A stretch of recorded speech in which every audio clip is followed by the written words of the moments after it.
ಶ್ರೀನಿವಾಸ್ ಪಾಟೀಲ್ ಉಪವಾಸ ಸತ್ಯಾಗ್ರಹಕ್ಕೆ ಪೊಲೀಸ್ ಇಲಾಖೆ ಸ್ಪಂದನೆ.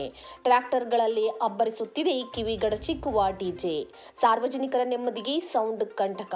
ಅಪಘಾತಕ್ಕೆ ಸಾರಿಗೆ ಅಧಿಕಾರಿಗಳೇ ನೇರ ಹೊಣೆ. ಶ್ರೀನಿವಾಸ್ ಪಾಟೀಲ್ ಉಪವಾಸ ಸತ್ಯಾಗ್ರಹ. ಉತ್ತರ ಕರ್ನಾಟಕದ ಜಿಲ್ಲೆಗಳಲ್ಲಿ ಬೆಳಗಾವಿ, ಬಾಗಲಕೋಟೆ ಹಾಗೂ ವಿಜಯಪುರ ಸೇರಿದಂತೆ ಉತ್ತರ ಕರ್ನಾಟಕದ ಹಲವು ಜಿಲ್ಲೆಗಳಲ್ಲಿ ಟ್ರ್ಯಾಕ್ಟರ್ಗಳಲ್ಲಿ ಕಾನೂನು ಬಾಹಿರವಾಗಿ ಅಳವಡಿಸಲಾಗಿರುವ ಡಿಜೆ ಸೌಂಡ್ ಸ್ಪೀಕರ್ಗಳ ಅಬ್ಬರ ಮಿತಿಮೀರಿದೆ.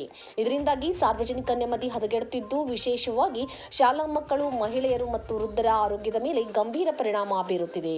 ಶಬ್ದ ಮಾಲಿನ್ಯದಿಂದಾಗಿ ವಿದ್ಯಾರ್ಥಿಗಳ ವ್ಯಾಸಂಗಕ್ಕೆ ತೊಂದರೆಯಾಗುತ್ತಿರುವುದಲ್ಲದೆ, ರಸ್ತೆಗಳಲ್ಲಿ ಅತಿಯಾದ ಧ್ವನಿ ಬಳಕೆಯಿಂದ ವಾಹನ ಸವಾರರ ಗಮನ ಚದುರಿ ಅಪಘಾತಗಳು ಸಂಭವಿಸುತ್ತಿವೆ. ಈ ಅಕ್ರಮದ ವಿರುದ್ಧ ಜಂಟಿ ಸಾರಿಗೆ ಆಯುಕ್ತರಿಗೆ ಮನವಿ ಸಲ್ಲಿಸಿದರೂ ಯಾವುದೇ ಕ್ರಮ ಕೈಗೊಳ್ಳದಿರುವುದು ಸಾರ್ವಜನಿಕರ ಆಕ್ರೋಶಕ್ಕೆ ಕಾರಣವಾಗಿದೆ. ಈ ಕುರಿತು ಧ್ವನಿ ಎತ್ತಿರುವ ಹೋರಾಟಗಾರ ಶ್ರೀನಿವಾಸ್ ಪಾಟೀಲ್, ಜಿಲ್ಲೆಯಲ್ಲಿ ಈಗಾಗಲೇ 800ಕ್ಕೂ ಅಧಿಕ ಜನರು ರಸ್ತೆ ಅಪಘಾತಗಳಲ್ಲಿ ಜೀವ ಕಳೆದುಕೊಂಡಿದ್ದಾರೆ. ಶ್ರೀನಿವಾಸ್ ಪಾಟೀಲ್ ಉಪವಾಸ ಸತ್ಯಾಗ್ರಹಕ್ಕೆ ಪೊಲೀಸ್ ಇಲಾಖೆ ಸ್ಪಂದನೆ ನೀಡಿ ಗೋಕಾಕ್, ಅಥಣಿ, ನಿಪ್ಪಾಣಿ ಇನ್ನೂ ಹಲವು ತಾಲೂಕುಗಳಲ್ಲಿ ಟ್ರ್ಯಾಕ್ಟರ್ಗಳಲ್ಲಿ ಅಳವಡಿಸಿದ ಡಿಜೆ ಸೌಂಡ್ ಸ್ಪೀಕರ್ಗಳನ್ನು ತಮ್ಮ ವಶಕ್ಕೆ ಪಡೆದು ಕಾನೂನು ಕ್ರಮ ಜರುಗಿಸಿದ್ದಾರೆ.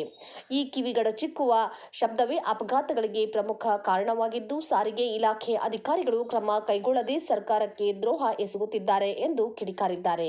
ಕರ್ತವ್ಯ ಲೋಪ ಎಸಗುತ್ತಿರುವ ಅಧಿಕಾರಿಗಳನ್ನು ತಕ್ಷಣವೇ ಅಮಾನತು ಮಾಡಬೇಕು ಹಾಗೂ ಕಾನೂನು ಬಾಹಿರ ಸ್ಪೀಕರ್ಗಳನ್ನು ಸಂಪೂರ್ಣವಾಗಿ ತೆರವುಗೊಳಿಸಬೇಕು ಎಂದು ಅವರು ಒತ್ತಾಯಿಸಿದ್ದಾರೆ. ಬೇಡಿಕೆ ಈಡೇರುವವರೆಗೂ ಉಪವಾಸ ಸತ್ಯಾಗ್ರಹ ನಡೆಸುವುದಾಗಿ ಅವರು ಕಠಿಣ ಎಚ್ಚರಿಕೆ ನೀಡಿದ್ದಾರೆ.